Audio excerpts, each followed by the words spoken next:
né? Às vezes você tem teses que você não tem como investir diretamente realmente. E aí vai para fundos que vale a pena.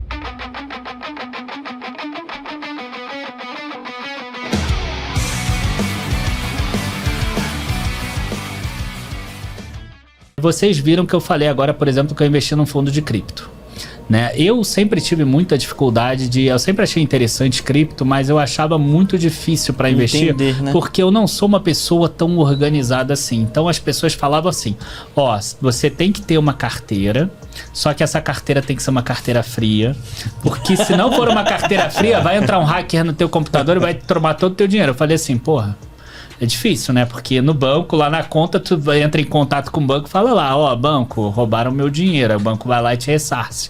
A corretora, ela tem também essas formas, né? Tem a CVM por trás, na carteira não teria. Aí tudo bem, vamos imaginar que eu queira pegar essa carteira. Aí essa carteira tem uma chave que tinha lá, se eu não me engano, 24 palavras, por exemplo. Aí eu fico falando assim, cara, mas e se acontecer alguma coisa comigo? Sei lá, eu posso nem morrer, mas vai que eu tenho uma amnésia, por exemplo. O que acontece? Eu perco esse dinheiro todo, igual eu tenho algumas histórias disso. Então eu sempre tive muito medo de botar um dinheiro grande em cripto.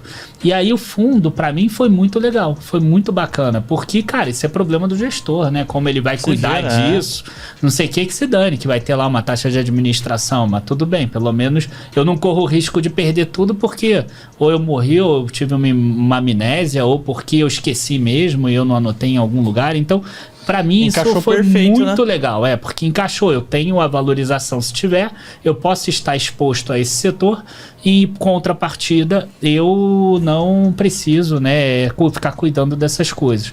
E outra questão também é a questão do estudo mesmo.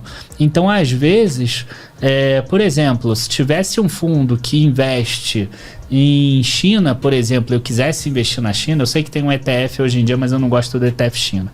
Mas se ele investisse dessa forma, mais ativo, por exemplo, depois da China ter caído tanto, talvez eu gostaria, porque, cara, eu não quero ir lá estudar a China, eu não quero ficar tentando entender os conceitos, também, etc. A regionalidade, né? Todo, não inclusive, vai tirar o meu tempo de estudar as ações aqui no Brasil por causa disso. A gente tem, né, o pessoal já sabe, né, que o tempo não volta. Então, a gente tem que usar bem o tempo, que é o nosso bem mais precioso, como vocês falaram.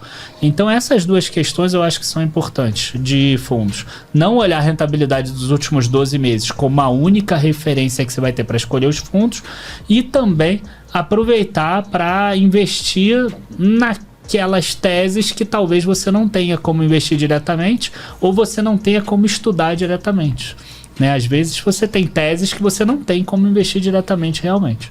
E aí vai para fundos que vale a pena. Tem fundos que a gente estuda e recomenda também, internacionais, que a galera tem muito foco na tecnologia, por exemplo, investe em empresas canadenses de games. Então, como é que a pessoa vai ter um fundo que a gente indicou, por exemplo, dos 3 fundos recomendados internacionais por nós, um subiu 111%, outro 130 e pouco, outro 152%.